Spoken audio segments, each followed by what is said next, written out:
met in Ahmed's birthday, I was really, really starstruck. My husband. I threw a 30th birthday for him and invited her husband because they're friends, and that's how I met Ascia. And on our second date. Date. Can you just say that we dated? We dated. I was like, okay, I really want to do K-beauty products, and would you like to join me? Yeah. And she's like, yes, after our second date. So here we are. And the rest is history. We kind of we thought it was going to be like a more like home businessy situation, to be honest. We just were into sheet masks, and she was introducing me to K-beauty, and she kind of schooled me on all things K-beauty, and I was like, this is amazing. And it helped change my skin. And then, we decided to do it. Yeah. We did not think that it was going to turn out this way. Yeah, we didn't. No, at all. At all. Like at all. Like we thought that she and I were just going to put some shelves in her basement, and we were just going to like sell some stuff on Instagram. Yeah. Turned out well. I think it's because we're from different backgrounds, different upbringing, different culture. We bring the best of both worlds, and we bring the best of each other as well into the business. And for us to be into the business and to balance each other out, we have to have trust, respect, and have the same goal. Yeah. I think we balance each other. I think so too. I think Angie and I are really good at communicating, and we actually communicate a lot more privately than I think that our team even knows. So like there's lots of conversations, like hard conversations that we have together, and we try and be really upfront with each other, and I think we balance each other out in that regard. Yeah. Definitely. Yeah, I mean, to do business, you have to have that kind of trust, you know. Without the trust, what's the point? Yeah. I think we both also have we each keep in mind our own vested interests, like things that are going to benefit each of us individually, but then as a team and then as a company. I think that Angie and I are good about separating our friendship and then business things, which is necessary. Yeah. I mean, I'm embracing the idea of aging gracefully, and for me, I feel like I want to invest in beauty products, and where can I find such place? There's a lot of problems here, you know, like there's a lot of products, there's hardly any information. We want something that is very accessible with good products, information, and customer service. So I think ideally for me is to find that space and place where we can do all of that, and it's accessible, you know, because you don't want to break the bank. We should be able to indulge skincare. And I think both of us have the same experience with our skin. We have sensitive skin, you know, so I'm sure there's someone out there has the same can relate to us. So that's why I feel like it's made it. I feel like it makes sense for us to do skincare when we know very much about.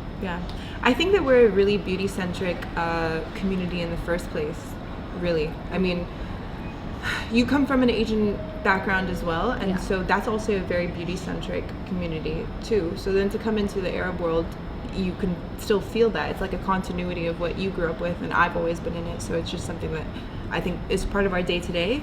But I think we focus so much here on covering the things that you consider problem areas, because they're not really problem areas to every single person. Like for example, for me, I have milia, and I don't actively try and get rid of my milia anymore. It's just kind of like part of my skin, and it's whatever. But other people actively are trying to get rid of it because it affects them in different ways. So everything that's a problem to people, they're kind of different, I think, levels of what a problem is.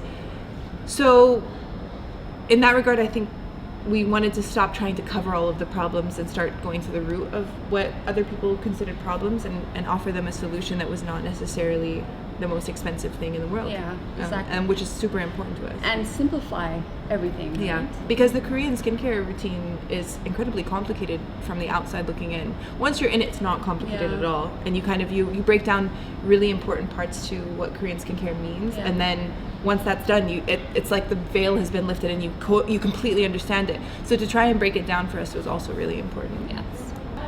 You know, the Western cosmetics has dominated the market, but K-beauty also set a standard of beauty as well. This is all driven by the popularity of K-pop, and to have a age-driven porcelain skincare or skin. So I think that is also maybe shifted to that. I don't know. idea of having good skin is to have that. I think right now it's kind of like buzzwordy in Korea, rather around the world. But that's because Korea has done something super well, and that's export their culture. Really, that's their largest export right now. If you're kind of looking at what it is that Korea is providing to the world, they're providing a whole new way of looking at life in multiple facets. The way that you spend your family time, the way that you do your skincare routine, the way that you listen to music, the way that you consume music videos, all of it is really popular right now as a main export of Korea. So they're doing a great job doing that. I think that for us, why we chose Korean skincare as opposed to anything else was, one, the accessibility of it. It's not breaking the bank when you buy it. Two, the fact that it really works, and it's something that has been embedded in their culture for so long that they have almost perfected it. It's really unlike any other skincare that you see anywhere else, and they still provide it for the masses. It's not something that should be something that only the elite can access, and that's something that we really enjoyed from Korean culture and really wanted to replicate here. Yeah, so it's also the K-beauty evolves quickly and fast due to the trend, so they follow the trend very quickly. So that's why we want to grab onto something that is fast moving for us. Yeah, so we don't get bored. It's just something that Angie and I are extremely sensitive to. Right. The idea of porcelain skin is not necessarily associated to the color of the skin. So the idea of porcelain is the smoothness and of the skin, and not necessarily color related. So when I think we use the term porcelain skin or glass skin is what I much more prefer, and I think you as well, because that doesn't denote a color. So to us, that was the thing that we're very sensitive to bringing whitening products here. We do not endorse bleaching products. It's not something that we're interested in. It's not something that we ever want to have on our site advertised as something that's going to help change your skin color. You should accept the skin that you are born with and love it. I don't think it's something that we've ever wanted to endorse. No. So in Korea, some products, yes, they do mean whitening, and those are things for hyperpigmentation and not overall skin color. So when they say whitening, it is in reference to hyperpigmentation, and it's for just helping even out your overall skin tone, whatever that skin tone is. I think for me is hopefully that we will be everywhere in the Middle East, in the GCC, and for people to, I really like the success story. Like I like to hear people coming to us and be like, oh my god, I'm so happy, I'm using this product, it's so amazing, and it really changed my life. Right. I think that for me is the success for SK. Yeah, listening to like personal recounts of how people's skin have really changed using their routines. And that's not necessarily even a credit to us, because at the end of the day, we are a multi-brand store, and we are a multi-brand brand in and of itself. And then also, we don't come from a Korean background, so trying to be respectful of how we're taking Korean concepts and applying them to our store is my measure of success. If we're doing that successfully, respectfully, and giving people the opportunity to consume skincare in a new way, that's my measure of success, I think. Yeah. I mean, obviously, we'd like to be everywhere in the Middle East, and that would be a great measure of success, but let me do one more flip for dramatic. But we'll take it as it comes. Oh my gosh, no, the brick and mortar association to me is null, and I love that we have a brick and mortar store, but my dream is not to have stores all over the Middle East. My dream is that people all over the Middle East find their groove in their skincare by consuming products that we provide them. I don't know, I'm like changing. I quite like the idea of a brick and mortar? Yeah. Oh shit. I mean, you and I are gonna have one of those off-camera discussions that even our team doesn't know about soon. I think we need to talk about this. When we went to Korea, there was like everywhere. I know. It's accessible. I think it's just. But you know what? It's a walking culture though in Korea. Yeah. You it's still. very different. We don't have walking culture here. We're not. You don't just randomly pop into a store in Kuwait. It's not like you're like running my errands, see something from my car, I'll just stop, or like not even from your car, you're on your way to the tube, you're on your way to the bus stop, you're on your way to whatever. We don't have that opportunity here. Yeah. So you really do actually have to go out of your way to go to stores. And so for me, that's why, I don't know. I mean, I'm down to have more stores. I would totally love that. But I just like, I just panic. I'm like a weird deer. Chris is like, bring it on. Bring it on. I will manage. provide me with what I need, though. That's always Chris is like, but you said it. And I was like, but you were thinking it, but yeah, I got it. I know, but I feel like people I got you. want to touch and feel and smell. They still like that idea and trend. Like, it's not a trend, but it's to be able to touch and feel the texture, you know. And I still have that old school. See, this is another thing about Angie and my partnership. We're also, Angie is like super similar to absolutely everybody in the office, but she also comes, we have a bit of an age gap between us, and so it helps us access to age groups as well. I think, not that we're very far apart from one another at all, but no, I mean it in the best way possible, because sometimes Angie will say things and I'm like, oh, God, do I not think about all these things? And Angie kind of just like brings it back and she's like, this is where we're at, you need to do these things. No, I'm we're like, learning from each other every day, which is it just helps. It helps me so much. I mean that in the best way possible. Because sometimes I'm like very blasé-da about things, and she's like, bro, consumers. I think it's the same. We have a customer service section as well, where customer can have a one-on-one consultation. Oh wow! So we provide that exactly the same as what you get in the store. So we provide the information and one-on-one consultation, and we recommend what's best for their skin. You know? Yeah, I agree with that. I mean, I think customer service was something that we always wanted to make sure that we stayed on top of. Yeah. And our social team is great. It is. And our social team is really responsive with that, so it's really good. Yeah. And we like to stick to that. Yeah. We had always pictured it as online. At least I had always pictured it as online.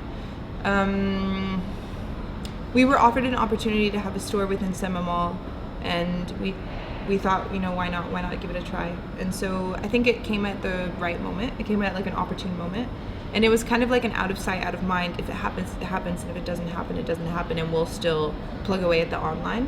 But it was always meant to be. It was a smart move to open brick and mortar. Yeah, we call it our showroom. A showroom, yeah. I think it was smart in the right time, because people are curious and it's very new. So for them to see the product and to feel and touch, you know, all the senses, it opens, like, and they become open-minded about having new products. You know, while they're so used to the mass products, the mask and the high-end premium products. So for them to be able to see and be like, oh wow, it's actually really nice. It came out exactly the same. Oh, the way that we pictured it. So the way that we had pictured the store was stuck in the back of a taxi in Korea, in really bad rush hour traffic, sitting on like a bridge that we were stuck on forever. And we did it on it was like me on my phone with this crap, like, it's a really great graphic design app, but it was the worst thing I've ever done on my phone graphic design wise. And we just sent it off to designers, and they kind of made it into reality. And it turned out exactly how we pictured it. But in terms of whether or not running a store turned out exactly as I pictured it, I would say that so many more things that you never think of when you're thinking of opening a store do happen. And you need to make sure that you have people that you trust to run it, and that you trust to also let run it instead of just micromanaging it. Yeah, to let go. And then also provide them with the shit that they need when they need it. I repeat this because, like, when Chris says, quick, Angie, Ascia, we need bags, then that means Angie and Ascia need to get bags. And so there's such small things that you don't really think of, but Chris is over here like, panic, and we're like, boop, boop, boop, boop, boop, boop, bags, you know? So yeah, that, I think that was definitely and also maybe curve. the paperwork behind it. Angie's in charge of paper. The paperwork behind it, it's hard work. And it's such a headache because of the language barrier. Everything's in Arabic as well, you know, so... Licensing is a headache. All the paperwork, every department has their own rules. Like, where did we go? Like... Running a business in Kuwait is really not easy in terms of like registration and making sure that you're within the law of how you're supposed to be functioning. There is no reference point to this. It's the Wild West of opening a company. You can't go online and be like step 1, step 2, step 3. It is just like you get there and they're like ping, ping, ping, and you become a ping pong ball from ministry to ministry. Yeah, it's easier to open online than opening a store. So I don't want to use Ascia so much. I don't think it helped us. If anything, I feel No, like it it's a never hindrance. helped. Yeah, it's a hindrance more than anything else. Because you went to the ministry. Yeah, it doesn't help. It's more of a hindrance because it means that more eyes are on you than All eyes definitely on us. And so if you're not matching exactly what you're meant to be doing, which doesn't say anywhere. So now we're a pro. We can open the second one.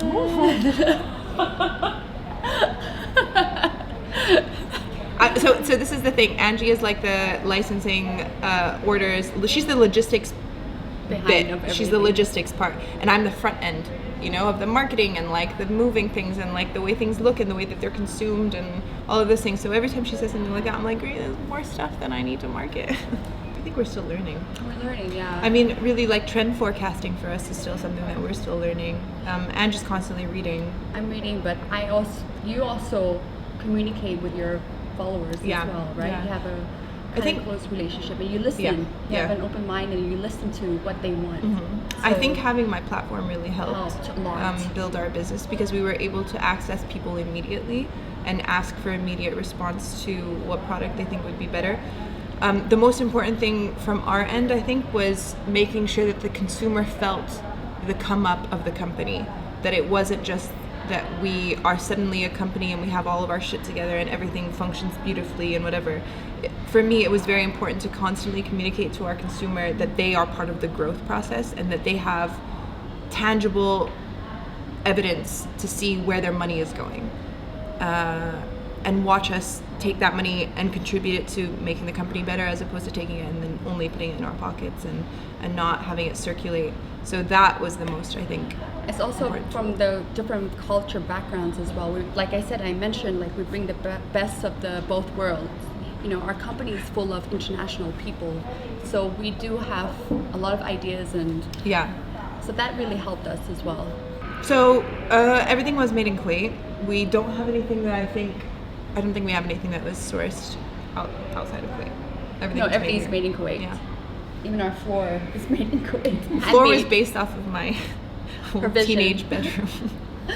Oh! Remember? I think I told you, like, I was just such an angsty teen that, like, just threw paint on the walls. And I was like, Angie, can we do this for the floor? And she was like, I mean, maybe. It turned out well. Yeah, it turned out okay. 3 years? Yeah, 3 years. 3 years? Yeah. Actually, it's like 2.5, yeah. Almost 3. Yeah, almost 3. Wow, time flies. Yeah.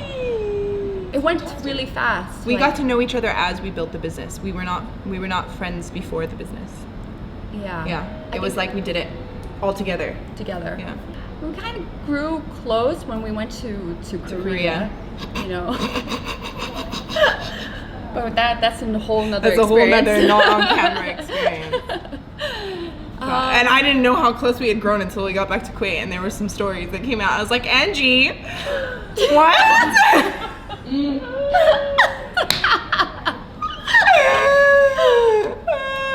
Sorry. It wasn't. I don't think it was scary doing that way. I mean, it was scary because it wasn't an investment that we put in. That's the only difficult part. I mean, scary part for us. I don't know. I'm a trusting person, but I'm not that trusting. But like, I just feel like energy-wise, I think we clicked pretty well. And like, I was like, this person's not going to take my money and run. I'm fine. I just took over her office, basically. It was great. It was awesome. It was awesome. And then for Angie, she had the added security of the fact that I'm in social. So if I did take her money and run, my life would be over. Because she'd be like, this girl in social? And I'd be like, it's me. So I think there was the vested interest of like, we're okay. This is fine. We'll manage. This is fine. I mean, I trust Ascia, I trust her input anyway. So I give her that, and she needs to feel comfortable of who she wants to work with. I don't want to put her in a situation where she feels uncomfortable. So first she needs to be comfortable, and then I'll be comfortable. So really, that person has to come and pass your stage. I always ask, I would say you're more protective of that than even I am, which is awesome. It's super awesome. Like our graphic designer, like I had to go through 3 to 4 interviews before I'm like, okay, she can meet Ascia. Yeah. She's okay. But Angie was in media for a really long time, and like I feel like she adds so much to the way that I have to just be safe in my life and just like protect myself, and It's just because she went through it, and so she knows it, you know. So she replicated that and really allowed me to hire a lot of my friends and family around it.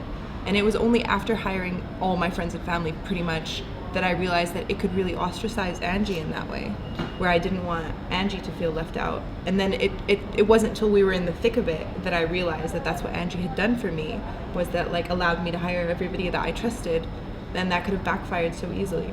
But I think so far so good. So far so good, yeah. We've got the best team, and we believe in one thing, that we want to invest in people. And I think we did that. Yeah, I think so too. No, but I do feel like I'm a family member, right? You know? Yeah. So I don't feel any different. I think that you have my best interest in a way that I think some other members of our team won't ever understand, because they were not in the public sphere the way that you were in the public sphere. So everyone has this need to constantly just like protect Ascia for some reason. And like I feel like sometimes I'm the only one that's like, guys, we also need to protect Angie, like, because we get so lost in the fact that I'm currently in media, whereas you were in media and you experienced it and then you decided to leave it. And I never want you to get lost in my protection of things.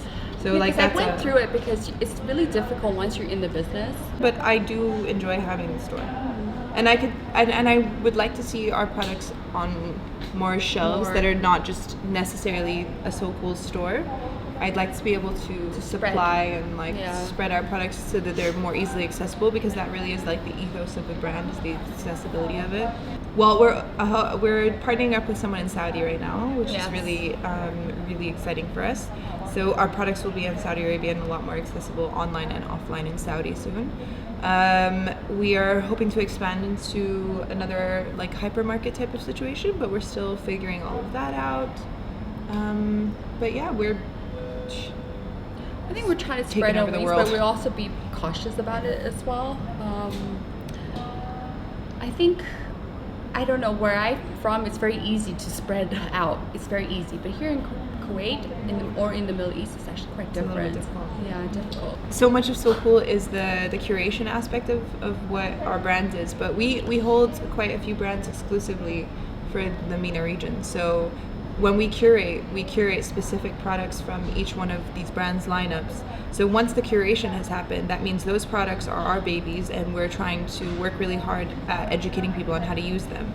But that also means that we technically have rights to the entire rest of the line that belongs to that brand. So I think the integrity of Seoul Kool lies in our curation process and the way that we educate people on it, but the rest of the product line, that's something that we don't think fits our customers, can also be placed elsewhere, even though, because they come from great brands in the first place. We wouldn't have sourced the brand if the brand wasn't awesome. So I think I don't feel like that's an issue anywhere for us. Yeah. At least for me, I think that we'd be able to give the rest of the brand's product line to other people to do as they see fit, because the brand is still awesome, but we are specifically curated to these things, and those are the things that we focus on. I want to say that I'm Asian in me. It's Asian in me. It is. Honestly, it's such an asset that Angie comes from an Asian background and knows that, just like she trusts me to know our market and to market things in the way that I see fit for our region, I trust her in her business practice to negotiate with Koreans in a way that she knows is correct. Yeah.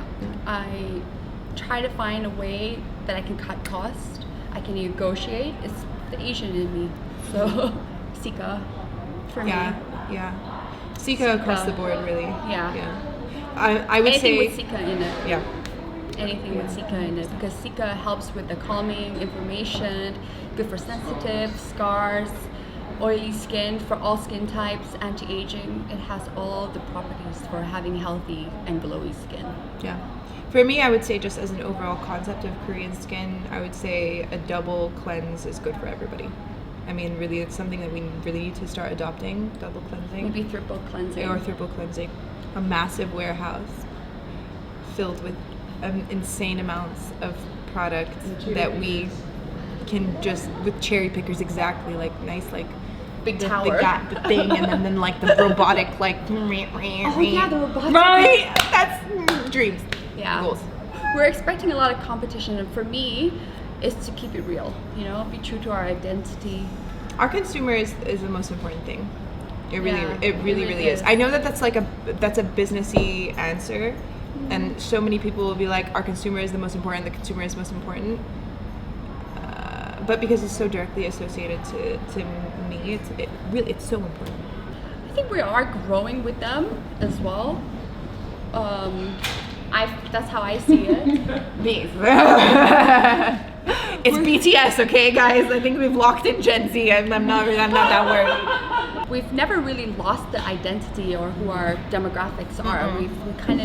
We know who our demographics are, you know, and we try to cater To them. I think for me, like, yeah, we're trying to introduce more anti-aging products. Yeah. Slowly, you know, but like we're also evolving and changing every day. I think price point is a really important factor to getting Gen Z to come in, but also Gen Zers, they're a lot more more eco-friendly oriented, because the world is literally set to be inherited to them. You know, they're going to. So we're moving towards more eco-friendly, sustainable business practice, and I really hope that brings in really responsible Gen Zers. That'd be really great. It's important to us. I think millennials really need to find it more important. I don't think that we have the same amount of alarm that Gen Z does, because Gen Z is so young and they're like, this is what you're leaving me, and millennials are like, boo, boo, boo, boo, boo, let's continue running the world. And Gen Z's like, but that's what you're leaving us with. Like, what are you doing? So I think Gen Z they've got their finger on the right pulse. Yes and no, because I think you still feel you feel the same amount of alarm as well. I think everybody should. Yeah, kids or no kids. Like the more I read about it, you know, especially with global warming and how we can do our part, you know, and I'm feeling like it's our responsibility to do something and make the changes. Yeah, most definitely. Well, we're introducing that into Seoul Kool hopefully this next coming week. We're getting a bin in Seoul Kool, so you can bring in all of your bottles that you've completed with, and you get 10% off your order, which is something that I'm really excited about. So we'll be recycling people's Seoul Kool waste, and then we are going to be moving our packaging over within the next year, 6 months to a year, to be reusable packaging. Yeah. We will. Thank you. Thank you.